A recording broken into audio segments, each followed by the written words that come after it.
This story is brought to your ears by all our fantastic supporters on Patreon. To get in on the action yourself with bloopers, extras, and the occasional early story, join us at patreon.com/voiceofallmtg. We'd like to thank our newest patrons, DM, Joshua Koslowski, Ori, Greg Orff, Ant, and Kansons for already donating. For more stories or just a chat, visit voiceofallmtg.com or find us on Twitter at voiceofallmtg. And now, Voice of All presents Travelers, Episode 1 of Kaldheim by Roy Graham and Jenna Helland. They came in ships like nothing the villagers of Svolgr had seen before. Long and trim, inscribed with tales of glorious battle and cunning victory, gliding over the waves like the drakes and serpents carved into their prows. They were nothing like the meager fishing boats which provided the sole source of food for the village now that they could no longer go into the forest. Neither were the men and women aboard these ships shrunken, bent by hunger and fear as the people of Svolgr were. Even the graybeard who accompanied them, the one with the raven on his shoulder, didn't seem to lean too heavily on his walking stick. They wore hoods and scarves, fish-skin jerkins, armor, though nothing that would drag them to the bottom of the sea if they were to fall into the water. Their bodies were tattooed with navigational maps. There could be no mistaking them. Omen Seekers. The Herser had invited them into the long hall, where he had put together as well a meal as they could offer the travelers. Such was the tradition in Kaldheim. You never knew when the stranger at your door was one of the gods in disguise. But the clan leader, the blind woman, who somehow needed no help navigating the narrow, muddy streets, declined the offer. They were not here for salted fish and hardtack. When did the disappearances start? None of the villagers had ever met Inga Runeyes, the clan leader of the Omen Seekers, but her strange white gaze left no doubt as to whom they spoke. "They aren't disappearances! They're murders!" said one woman near the front of the crowd that had assembled. She had lost 2 daughters over the last month. "You don't know that!" shouted another man, his eyes sunken and red from weeping. He'd lost his husband. You haven't found any bodies. Is that right? Both nodded stiffly. No bodies, but one of the hunters saw it. Saw what? Go on, Russ. Tell them. A young man stepped forward, no older than 16. In one of the braziers, a coal snapped with sparks, and he flinched at the noise. Boy, what did you see? What is doing this to your town? He rubbed at his arms as if cold, refused to look up at her. A monster. It was a monster. If Inga was surprised, she didn't show it. She waved over the old man with the bird. Asi, I want a war party ready to set off within the hour. Skeleton crews aboard the ships until we return. Everyone who can be spared is going into the Aldergard forest. The old man, who had been nodding intently until then, paused. "And your guest? Will she be coming as well?" The villagers had seen her, of course, that woman in strange garb, loitering by the ships while the Omen Seekers took down sails and secured their vessels to the aging Svolgr docks. The one who looked at them like they were curiosities pulled from the depths. Kaya? All this was her idea in the first place.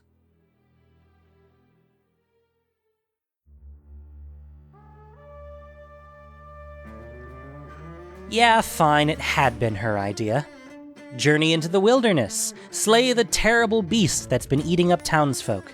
It seemed like the kind of thing heroes did, and she supposed she was a hero now. It didn't hurt that she was getting paid for it, though she certainly wished she knew who was paying her. But anonymous coin minted from a half-dozen different planes was hard to argue with, and as an added benefit, it seemed nice and simple. Nothing like that messy business on Ravnica. It was all going according to plan so far, only she didn't count on the wilderness being so wild. Kaya was used to the solidity of cobblestones underfoot, the press of a crowd around her. She was used to noise. Out here in the Aldergard, each crunching footstep in the snow seemed to echo out between the massive pines for miles. She'd had a persistent case of goosebumps since they set off, and not just from the cold. Is this place always so quiet? I've been in tombs that were livelier, she said when they stopped for a moment of rest under the branches of the great trees above. The old man, Assy he'd said his name was, raised an eyebrow. Perhaps a lively tomb is not so rare when one is a hunter of spirits. You may have a point. Inga, leader of the Omen Seekers, was the first person Kaya had met on this plane, and she seemed a good enough sort. Hard to get to know, though. She always seemed distracted, as if talking to you was dragging her attention away from something more pressing. The old man, she'd found, was better company. The Aldergard is an old and strange place. The Omen Seekers are legendary explorers, but even they seldom travel this far into the forest. Too far from the sea, from their ships. Inga Runais has sight beyond most mortals. She has knowledge of every location to which her clan members have gone.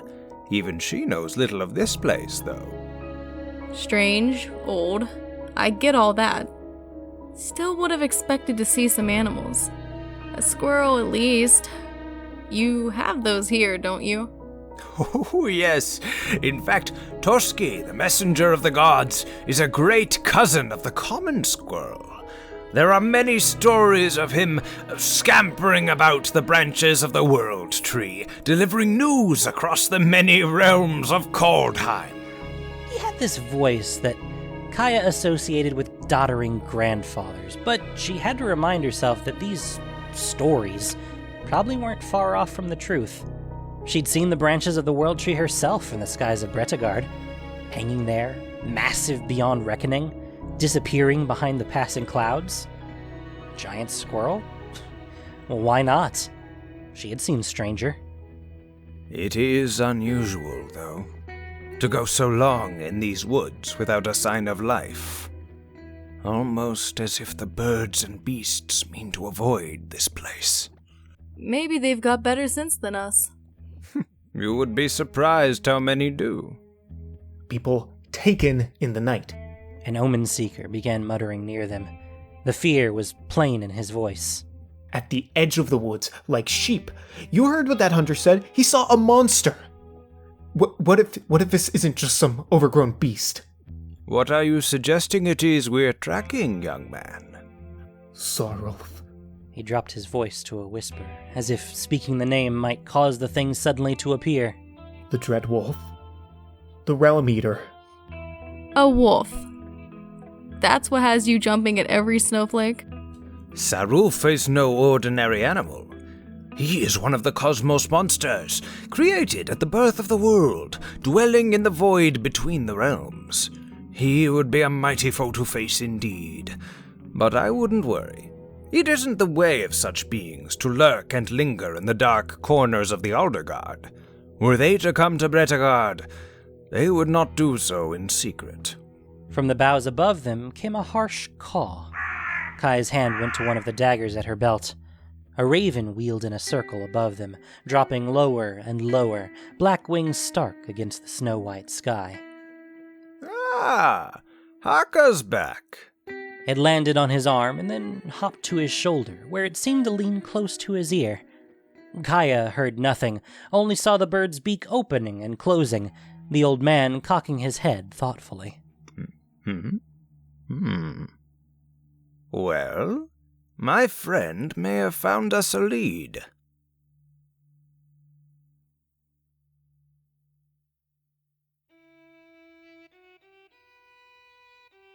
It looked, to Kaya, exactly like the sort of place to find a monster. Ahead of their party, the mouth of the cave yawned wide and dark. What faint light made its way through the cloud cover and forest canopy didn't reach beyond the first few steps. In front of the cave, the snow was marred by a long streak of blood and dirt. Something had been dragged inside. Quietly, hands on their weapons, the Omen Seekers whispered little prayers to their gods. Kaya couldn't say she blamed them. To be honest, she wished she had a few gods to pray to just then. Monster hunting. Whose bright idea had that been, anyway? Oh, right. Mine. Are you ready, Kaya? Inga had no weapon of her own, only a lantern lit with a flickering blue flame. Funny that she was the one carrying their light source. You have traveled long and far to get here. Yeah, well, guess we better get on with it. With much more confidence than she really felt, Kaya stepped inside. It was warmer in the cave. That was something, at least. Kaya could let the heavy furs she'd been wrapped in all this time slip a little looser. Together, she and the Omen Seekers crept forward, each scuff of boots on stone or steel on leather seeming to reverberate past them into the depths. Soon, even the weak light of the surface was gone, and the azure beams of Inga's lantern was all they had to part the darkness. As it swept over one portion of the cave wall, something glittered. Wait. Bring that light back. In the lantern beam, Kaya was sure of it. Veins of some kind of metal ran along the wall and ceiling of the cave. It didn't resemble any mineral she'd ever seen, though. In places, it seemed to fork into webbed, root-like fractals, forming a broad latticework over the stone. Was there ever a mine here? No. This place should be barren rock. Well, it's pretty obviously not. Not anymore. Next to her, one of the Omen Seekers reached out toward the wall. Kaya caught his wrist. I wouldn't touch that. He pulled back his hand. Well, why not? Call it a hunch. Wordlessly, they kept moving. Hard to say how long they spent shuffling forward, the dark on all sides seeming to press the breath out of them. It felt like a long, long time. Hours, not minutes. So that when the passage finally opened up into a wide chamber, the earthen ceiling disappearing above them into the darkness, it would have felt like relief. Would have, if not for what they saw at the center of the cave chamber. At first, Kaya thought the hulking figure hunched over the carcass of a dire bear was simply eating. The wet, choking noises, the sound of meat tearing from bone, all supported this theory. But when Inga's lantern beam swept over the creature and it turned to face them, Kaya could see that wasn't quite right. The monster's arms were embedded in the bear's side, somehow fused with its flesh. With an awful popping sound, Kaya watched as the monster ripped itself free. That is not a wolf. It stood 12 feet, maybe higher, its body a raw, pinkish red color. Across its shoulders was a ruff of patchy fur. A dozen different hues swirled together. The arms that had been sunk into the bear looked long and powerful, ending in horrible, curving talons. 2 additional spindly arms extended from its chest, clawed hands twitching like spiders. All strange, but nothing as strange as its head. A skull-like face, flanked by razor tusks and broad, spined antlers, all of it the color of bone, even as it gleamed like metal in the light of Inga's lantern. It opened its mouth, red sinews working beneath its plated mask, and made a noise that scared Kaya in a way no spirit ever had. Like a bear's roar, but wrong. A bad imitation. Then it dropped into a loping charge straight for them. Kaya leapt out of the way, rolling across the cave floor and coming up with her daggers in hand. 2 of the Omen Seekers hadn't been so quick.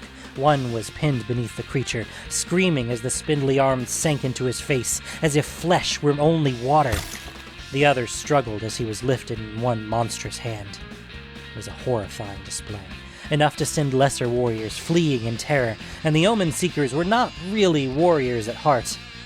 Traveling with them from the Kurta pillars, Kaya had learned what it was that really drove them forward. A thrill of exploration, of discovery. They were willing to fight as part of this, but they never relished it. To their credit, though, none of them turned and ran. Not like they'd get far. Forming a semicircle around the monster, several jabbed spears at it, while others hacked at its outstretched limbs with sword and axe, opening great, bloody gashes with each swing. Don't touch it! Kaya shouted over the screaming of the trapped man until something cut him off with a wet gurgle. Before her eyes, the wounds seemed to knit shut, muscles welding themselves back together. From a particularly deep gash, ripping tendrils snaked out, latching onto one swordswoman's arm and dragging her shoulder deep into the monster's flesh. Stuck there, she drew a knife from her belt and stabbed at the horrible creature over and over until it released her. She fell to the ground, clutching her arm and screaming in pain. It's not enough to cut the meat. Kaya willed energy into her knives. She had to cut deeper. The creature pounced again, its wounds already sealed. For all its muscle and bulk, it moved with terrifying speed. Before another blow could land, though, its talons slowed, then stopped cold a foot from a flinching axeman. There was a blue aura surrounding its arm, Kaya realized, and it seemed to be growing denser before her eyes, hardening into a translucent kind of crystal. Kaya followed the light back to its source, Inga's lantern. As the creature dragged and strained against the stasis spell, Inga's face twisted with effort. Not bad. Now was her chance. Kaya lunged forward, her dagger vibrating with magic, and swiped straight through the monster's trapped arm, lopping it off at the shoulder. Flesh, bone, spirit, if it could be severed, she had severed it. The arm hit the stone floor of the cavern with a wet thud, and began to blacken and crumble to ash where Kaya had cut it. The creature roared again, that bare sound mingling with something underneath, a noise like the grinding of metal. As it twisted in pain, the dead Omen Seeker, still melded to its smaller front claws, flopped about, limp as a fish. With a motion sickeningly like an embrace, the monster pressed the limp man into its body. He disappeared into the raw pink flesh, slowly absorbed. And then, from the stump where its arm had once been, another began to grow. It happened with remarkable speed, the muscles tying themselves together, the talons hardening from a juvenile translucence to a hard black edge in the few seconds she was held transfixed by the horrid spectacle. Finished, it flexed one complete hand, something quietly popping into place, before turning those empty eye sockets toward her. Oh, gods and monsters. Then it charged. She ducked under its first swipe, and then turned her torso to ghostly ether so the second passed right through. I can hurt it at least semi-permanently. That's something. Now she just had to find another opening in which to strike, a moment where she could channel power into one of her blades instead of using her magic to phase out of these ceaseless blows. She danced and weaved, just as quick as her foe. Suddenly her heel hit rock. The cave wall. She swore. It hadn't been mindlessly attacking. It had been hurting her, driving her into a corner where all her nimbleness would be useless. The monster drew back one terrible claw, just as another prism of blue light sealed around it, trapping the blow mid-air. Inga, from the regrouping Omen Seekers, worked that lantern light into another spell of holding. Nice one, Rune Eyes. Another prism locked the other talon in place. She was holding it, if only for a moment. Then the monster did something that surprised her. It tore its own arm off, leaving the trapped hand floating in the air, and swung at Kaya with the stump, the muscles twitching and reaching for her. Don't touch it. Only one way to go, then. Kaya fell back into the cave wall, the cold shock of phasing ripping through her entire body.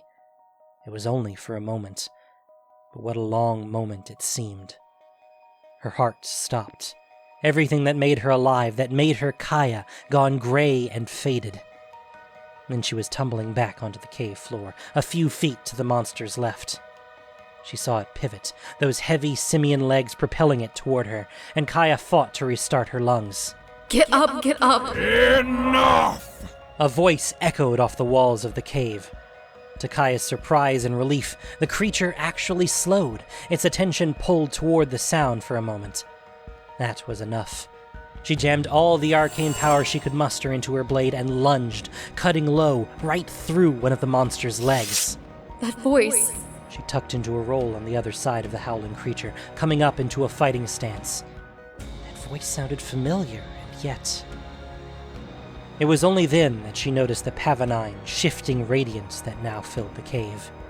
She looked back at the Omen Seekers and saw Asi. No, not Asi. Not exactly.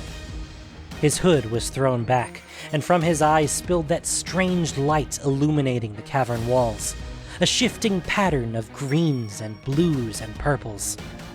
Not just a charming old man, then. Or not just that. Never have I seen such filth dare to desecrate these realms.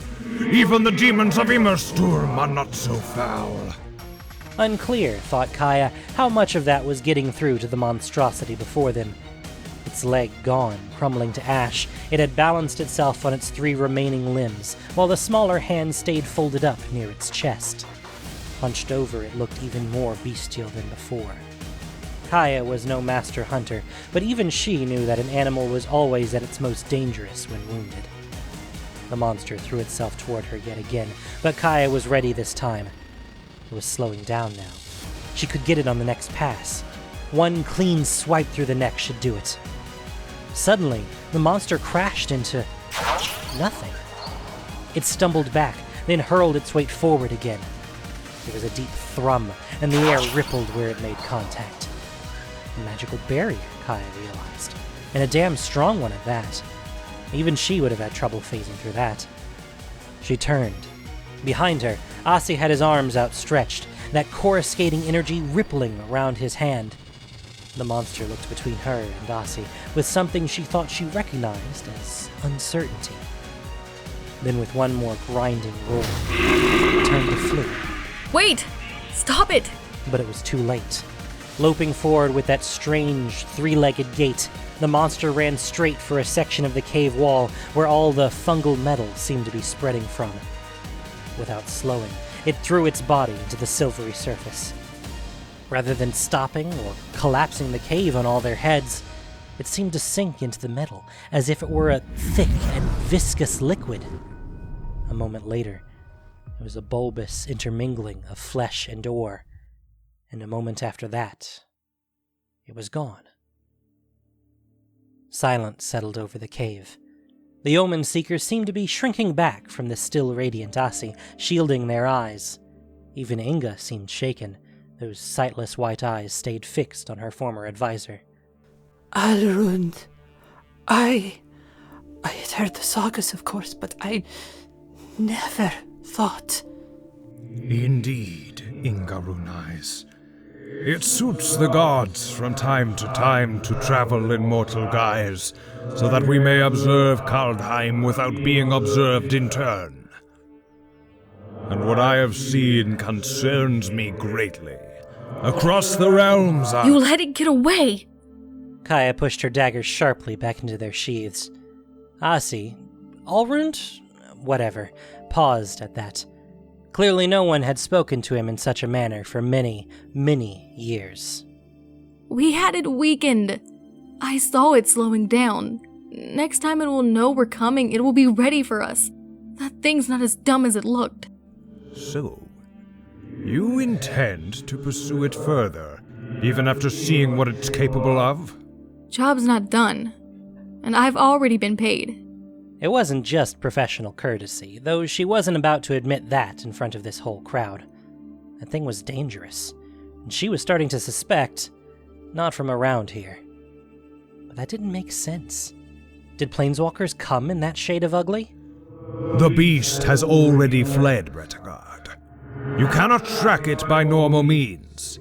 It moves between the realms, as the cosmos monsters do, though I am certain that horror could not be counted among their number. Okay then, how do I follow it? You owe me, after all, for letting it escape in the first place. That seemed to give the gods some pause. I must consult with my kin. There are too many riddles which need answering. But if you are set on pursuing that creature, the longship of Cosima will aid you in this quest. I will see to it. Kai heard more than a few gasps from the Omen Seekers. Cosima. She'd featured in just about every prayer they'd made while at sea. You will find it docked in Savalgar upon your return. I trust the Omen Seekers will guide you back, though from there you will have to make your own way.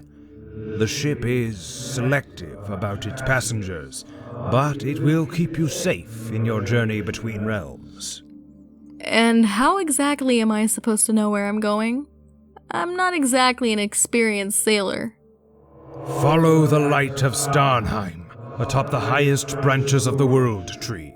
It will guide you along whatever path you are meant to walk. Kaya suppressed a sigh at that. Gods and their riddles. Just once she'd like a straightforward answer. I must be off. Alrund waved toward the wall of the cave.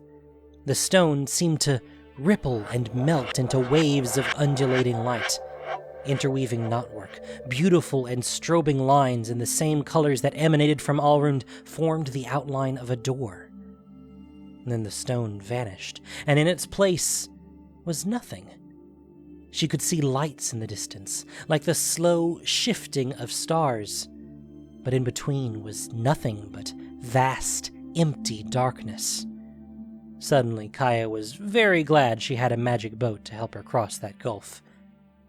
Alrund stepped toward the doorway he had created, and then paused. Ingarunais, Kaya Far Traveler.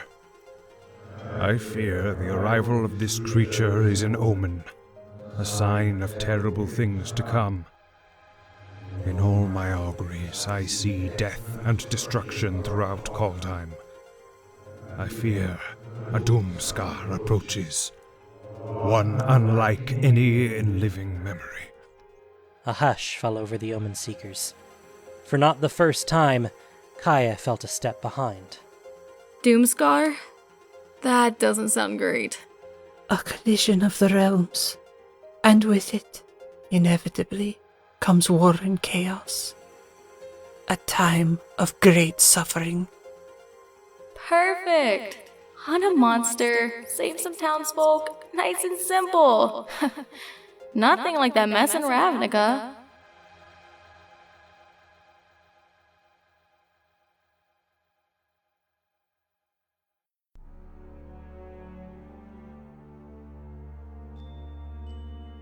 Thank you for listening to this production of Voice of All. As listener-supported entertainment, we rely on you not just for the voices of the characters, but also to keep us going and growing.